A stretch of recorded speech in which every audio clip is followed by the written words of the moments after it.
Volt Whitman के द्वारा लिखी गई कविता सॉन्ग ऑफ माई सेल्फ, इसका हम अध्ययन करने जा रहे हैं। वाल्ट व्हिटमैन अमेरिका के एक महान कवि थे और अपने देश के प्रति उन्हें बहुत ही लगाव, बहुत ही प्रेम था। और हर व्यक्ति को देश से लगाव, देश प्रेम तो होना ही चाहिए। वाल्ट व्हिटमैन भी अपनी अमेरिका की धरती को बेहद प्यार करते हैं। हालांकि उन्होंने अमेरिका की धरती को ध्यान में रखते हुए, वहाँ के लोगों को ध्यान में रखते हुए इस कविता की रचना की। लेकिन जब इस कविता की रचना हो गई तो इससे पूरे संसार की व्याख्या हो जाती है। ये सच पूछा जाए तो अमेरिका के ही लिए नहीं, ये बल्कि पूरे संसार के लिए यह एक मिसाल बन जाता है, एक संदेश बन जाता है। हम जानते हैं कि हर व्यक्ति को अपना देश से लगाव होता है।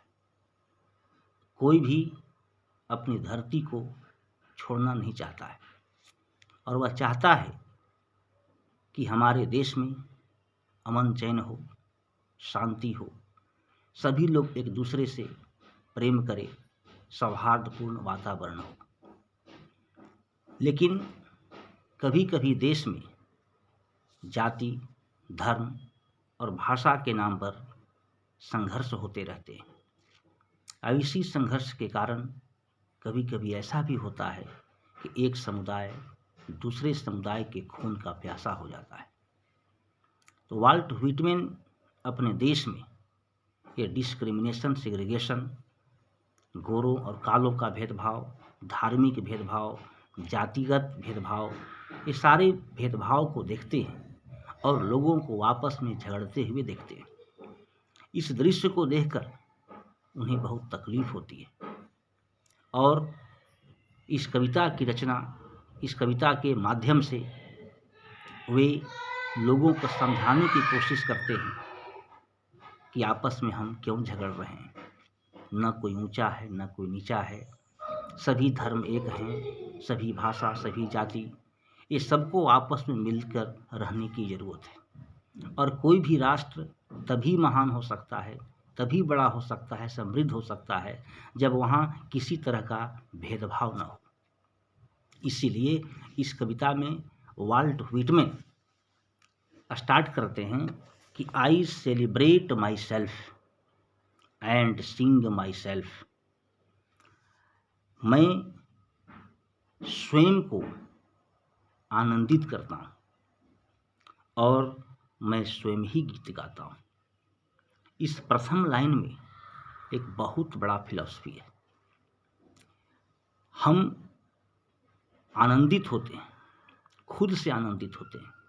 इसका मतलब है कि हमें आनंद प्राप्त करने के लिए किसी दूसरे के सहयोग की आवश्यकता नहीं है।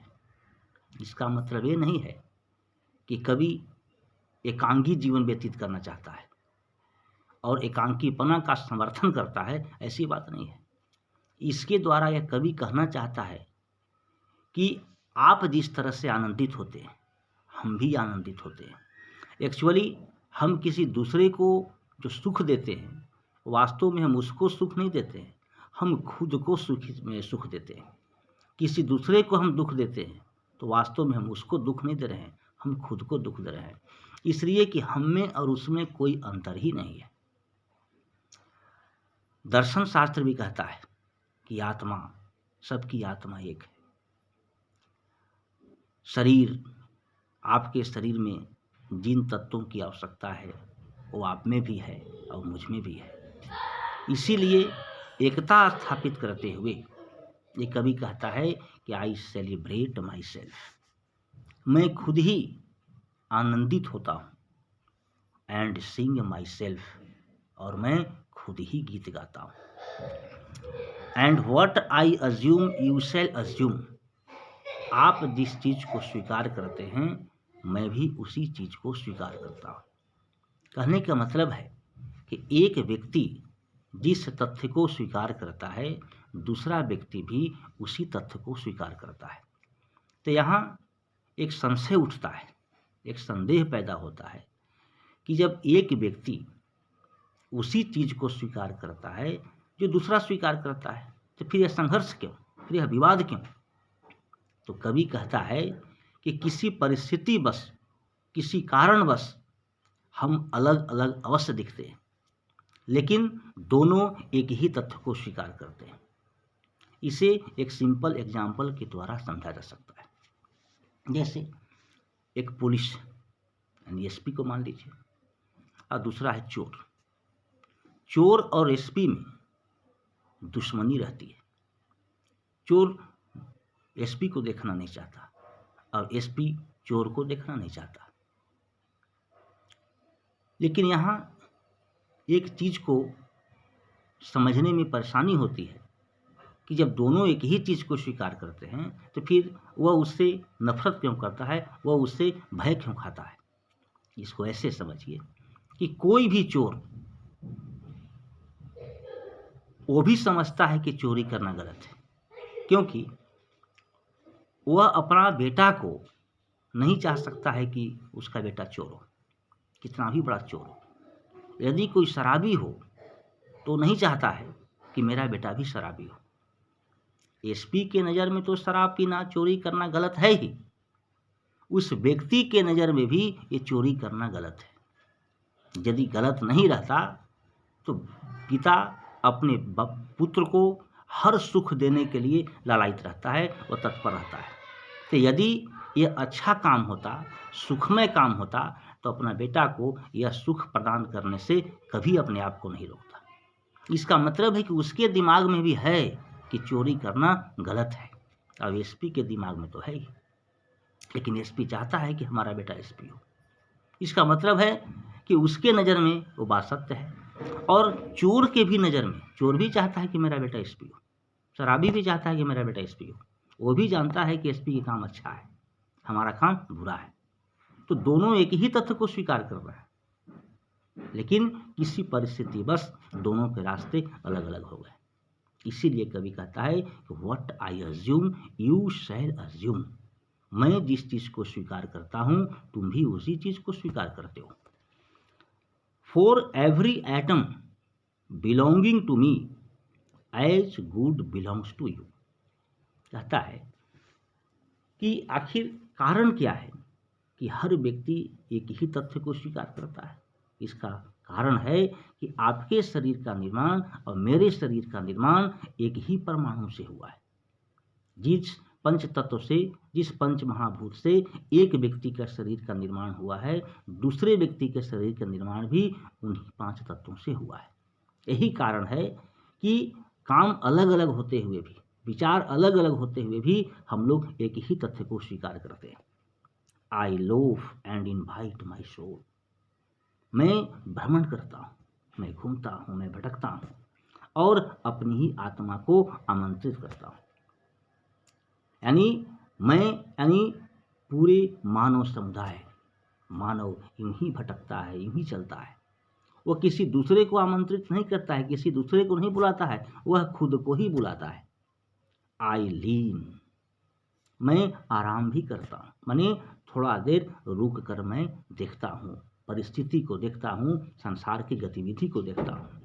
And loaf at my ease observing a spear of summer grass.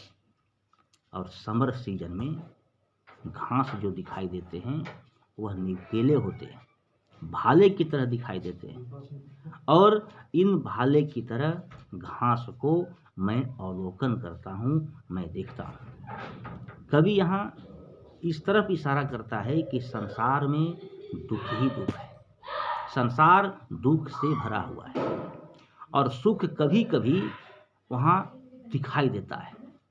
वास्तव में संसार का वास्तविक स्वरूप सुख में नहीं है।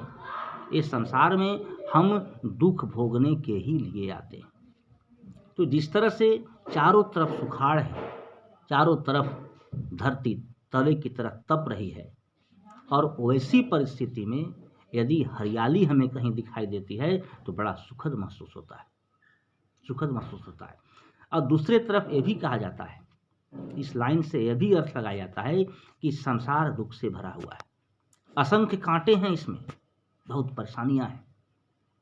यह सोने का सेज नहीं है, नॉट बेड ऑफ रोजेस। यह सुखमय नहीं है, लेकिन कवि कहता है कि मैं इसे देखता हूं, मैं यहाँ रुक कर थोड़ा देर अवलोकन करता हूं। यानी मैं इस संसार के दुख को, रास्ते में जो दुख मिलता है उसको झेलने के लिए मैं तैयार रहता हूँ। यानी कवि यह इशारा करना चाहता है कि संसार में यदि आपको दुख मिलता है, कांटे मिलते हैं, तो आप उससे भागिए मत, उसका सामना कीजिए। और इसका सामना करना ही यही पुरुषार्थ है, यही पुरुषत्व है। माई टंग, मेरी जुबान एक है, मेरी जुबान, मेरी जिह्वा एक है। इट मीन्स आपके जीभ के जिस पार्ट में ठंडा, खट्टा, मीठा, तीता का अनुभव करने की शक्ति है, मेरी जीभ में भी वही शक्ति है। यानी आप अपने जीभ के जिस पार्ट से खट्टा, मीठा, तीता यानी अन्य स्वाद का अनुभव करते हैं, उसी तरह मैं भी अपने जीभ के उसी भाग से इसका स्वाद का अनुभव करता हूँ। इसका क्या मतलब हुआ कि हमारी जुबान एक है। Every atom of my blood formed from the soil this air. कवि कहता है कि मेरे शरीर में जो ब्लड का सर्कुलेशन चल रहा है, खून का जो संचार हो रहा है, उसका निर्माण एक ही मिट्टी और एक ही हवा से हुआ है। यानी अमेरिका वासियों को कवि समझाना चाहता है कि हम जितने भी हैं यहाँ, सबके शरीर का निर्माण, सबके खून का निर्माण इसी के मिट्टी और इसी के हवा से हुआ है। फिर हम में, आप में विभेद कैसा? आप ऊंचा, हम नीचा कैसे? या हम ऊंचा, आप नीचा कैसे? बोर्न हियर ऑफ पेरेंट्स, मेरे माता पिता यहीं जन्म लिए। Born here from parents the same, और उनके भी माता पिता इसी धरती पर जन्म लिए। And their parents the same, और उनके भी माता पिता इसी धरती पर जन्म लिए। इसका अर्थ यह भी हो सकता है कि जिस प्रक्रिया के द्वारा, जिस मेथड के द्वारा आपके माता पिता ने आपको जन्म दिया, उसी मेथड से, उसी प्रक्रिया से मेरे माता पिता ने भी मुझे जन्म दिया।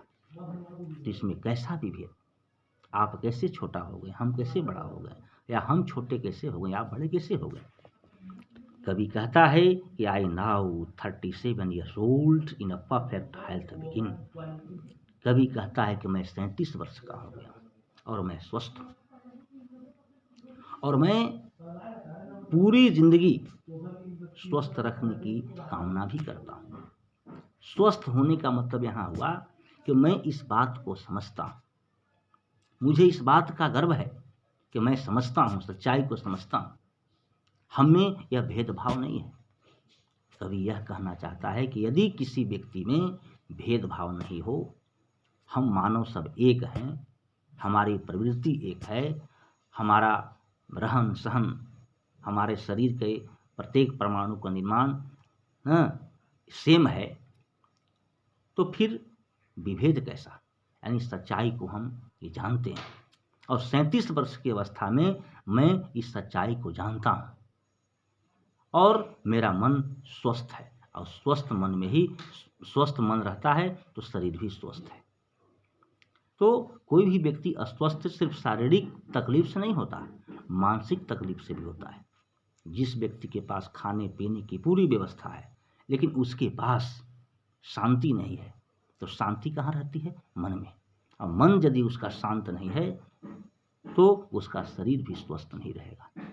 और मन शांत कब रहेगा? जब स्वत और परत्व की भावना से ऊपर उठ जाएगा। किसी को अपना, किसी को पराया जब नहीं मानेगा, ये भावना, स्वत और परत्व की भावना जब समाप्त हो जाएगी, तब उस व्यक्ति का मन शांत हो जाता है, और शांत मन वाला व्यक्ति ही स्वस्थ रहता है। और कवि इस रहस्य को जानता है उसे इस बात का गर्व है, इसीलिए कहता है कि मैं 37 यानी 37 वर्ष का हो गया हूँ और मैं पूर्ण रूप से स्वस्थ हूँ। इसीलिए स्वस्थ हूँ कि हमारा मन शांत है, स्वस्थ है। अब क्यों? इसलिए कि मैं सच्चाई को समझ रहा हूँ। Hoping to cease not till death, और कभी आशा करता है कि मृत्यु के अंतिम समय तक मैं स्वस्थ रहूँगा, यानी मृत्यु के अंतिम समय तक मुझे इस बात का एहसास होगा कि डिस्क्रिमिनेशन सही चीज़ नहीं है, और डिस्क्रिमिनेशन की भावना रखने से मन अशांत होता है। और मैं ये अपेक्षा रखता हूँ, मैं आशा रखता हूँ कि अंतिम समय तक हमारा मन इसी तरह से रहे जिस तरह से अभी है। और मन है इसलिए हमारा शरीर भी स्वस्थ है। इसलिए ये कभी आशा करता है कि मृत्यु तक हम ऐसे ही स्वस्थ रहें।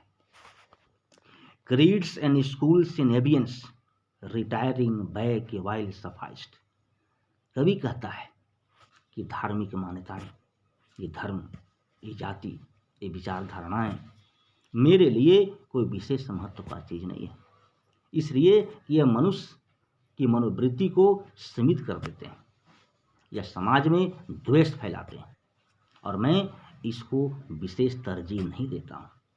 और फिर भी मैं रुक कर देखता हूँ, ऐसा नहीं है, लेकिन इसको हटाया भी नहीं जा सकता है, क्योंकि सफाइस्ड एट व्हाट दे आर, लेकिन इनकी संख्या अधिक है, इनको हटाया नहीं जा सकता। बट कांट फॉरगेट, इसे भूला भी नहीं जा सकता, लेकिन मैं देखता हूँ और मैं इसे तरजीह नहीं देता हूँ। यानी कभी यह कहना चाहता है कि यदि धर्म, जाति, भाषा इस समय यदि आप लिपटे रहेंगे, कभी कहता है कि मैं रुक कर देखता हूँ। रुक कर देखने का मतलब हुआ कि आप विचार कीजिए, धर्म को, आप किसी भी धर्म को मानिए, किसी भी जाति से बिलोंग करते हो, कोई भी भाषा से आप बिलोंग करते हो, तो दूसरे की भाषा को देखिए, दूसरे के धर्म को देखिए, अपने भी धर्म को देखिए। देखना कोई गुनाह नहीं है, लेकिन देख कर सामंजस्य की भावना रखिए। अब जब तक सामंजस्य की भावना नहीं रहेगी तब तक शांति नहीं समाज में स्थापित हो सकती है। और गहराई से विचार करेंगे तो आपको लगेगा कि आपका धर्म हमारा धर्म अलग नहीं है। आपका धर्म मेरा धर्म में उतना ही अंतर है जितना पानी और वाटर में अंतर है। अंग्रेजी में इसको वाटर कहते हैं और हिंदी में इसको पानी कहते हैं। उसी तरह से जितने भी धर्म हैं वह ईश्वर तक पहुंचने के रास्ते। और जब हम इतिहास में जाएंगे तो लगेगा करी हम तो सब एक ही हैं। ये अध्यात्म का इतिहास भी कहता है, भाषा का विज्ञान भी कहता है, उसका भी इतिहास को देखिए तो आपको लगेगा कि हम सब एक हैं। जब भाषा विज्ञान में आते हैं तो हमें मालूम होता है कि दुनिया के तमाम लोग एक ही जगह पर अवस्थित हैं और उस जगह को आज हम हंगरी कहते हैं। और कुछ लोग पूरब की तरफ आ गए और कुछ लोग पश्चिम की तरफ चले गए। जो पश्चिम की तरफ चले गए ये भिन्न भिन्न भाषाओं का निर्माण हुआ, लैटिन का, ग्रीक का, इटली का। और पूरब की तरफ आ गए तो द्रविड़ हुआ, संस्कृत है, उर्दू है, फारसी है, अरबी है, ये सब भाषाओं का निर्माण हुआ। तो एक समय ऐसा था कि जब दुनिया के तमाम लोग एक ही जगह पर रहते थे, अब एक ही भाषा बोलते थे और उस भाषा को इंडो यूरोपियन लैंग्वेज कहा जाता था। अब विज्ञान के क्षेत्र में भी आइए, डार्विन का जो विकासवाद है, लॉ ऑफ इवोल्यूशन है, उसके अनुसार तो ही ना है कि दुनिया में सबसे पहले यूनिसेल्यूलर जीव आए, एक ही कोशिकीय और जलीय थे, इसलिए कि पूरी पृथ्वी जल से भरी हुई थी। और धीरे धीरे जल कम होने लगा, थल प्रकट होने लगा और कुछ जीव ऐसे हुए जो जलीय थे, वह थल पर भी रहने का उन्हें अभ्यास होने लगा। उभयचर की उत्पत्ति हुई, जिसको एम्फीबियन वर्ग में रखा जाता है। और धीरे धीरे इसी तरह का और भी हम ज्योग्राफी के दुनिया में जाएंगे, इतिहास की दुनिया में जाएंगे, यानी अपने पूरे मानव के इतिहास के पीछे जितना हम गहराई में जाएंगे हमें यही मालूम होगा कि हम सब एक थे और किसी परिस्थिति बस आज हम अलग हो गए। आप ज्योग्राफी में पेंजिया के बारे में पढ़े होंगे। एक ऐसा समय था कि पूरा संसार, पूरी पृथ्वी ये आपस में मिली हुई थी। आज रूस, अमेरिका, जापान ये सभी आपस में मिले हुए थे और पृथ्वी के उस अवस्था को पेंजिया कहा जाता था। लेकिन धीरे धीरे धीरे धीरे वो अलग हो गया, हम इधर आ गए, वो इधर चला गया। तो हर तरह से यह स्पष्ट होता है ज्ञान की जितनी भी शाखाएं हैं, सारी शाखाएं हमें यही कहती हैं कि हम सब एक थे। वही कवि कहता है कि आई हार्बर फॉर गुड और बैड, मैं अच्छाई में भी विश्वास करता हूँ और बुराई में भी विश्वास करता हूँ। क्योंकि यहाँ एक प्रश्न हो सकता है कि अच्छाई में विश्वास करना ये तो ठीक बात है, लेकिन बुराई में कभी क्यों विश्वास करता है? तो इसके पीछे देखिए, समझिए ये क्या है। अच्छाई और बुराई आत्मनिष्ठ चीज है। जो चीज आपके लिए अच्छा है तो कोई जरूरी नहीं है कि मेरे लिए भी अच्छा हो। जो चीज आपके लिए खराब है तो कोई आवश्यक नहीं है कि मेरे लिए भी खराब हो। एक ही चीज किस एक के लिए सुखद तो दूसरे के लिए दुखद होता है। तो अभी जो चीज हमारे लिए सुखद है, हो सकता है कि वही चीज दूसरी परिस्थिति में दुखद हो जाए। इसीलिए दुखद से भी हमको नफरत नहीं करना है, दुखद के प्रति भी हमें अविश्वास व्यक्त नहीं करना है। इसलिए कवि कहता है कि आई हार्बर फॉर गुड और bad, I permit to speak at every hazard. मैं यह चाहता हूँ कि प्रकृति हमसे बात करे, यानी प्रकृति से हमारी बातचीत हो, और प्रकृति जो बात करे हमसे तो without check with original energy, अपनी पूरी शक्ति के साथ। यानी प्रकृति में जो वास्तविक ताकत है, वास्तविक शक्ति है, पूरी वास्तविक शक्ति से के साथ वो हमसे बात करे या मैं उससे बात करूं। मुझ में इतना परमिशन होना चाहिए, मुझे यह परमिशन मिलना चाहिए कि हम प्रकृति के वास्तविक शक्ति के साथ उससे बात कर सकें। यानी यहाँ कवि इशारा करता है कि कवि प्रकृति को कंट्रोल करना चाहता है, प्रकृति पर नियंत्रण करना चाहता है, लेकिन प्रकृति पर नियंत्रण इतना आसान काम नहीं है। प्रकृति को से हम लड़ नहीं सकते और प्रकृति के साथ हम समझौता कर सकते हैं। जैसे ठंडा का समय है तो ठंडा में हम स्वेटर पहन लेते हैं, गर्मी में हम एसी चला लेते हैं, कूलर चला लेते हैं।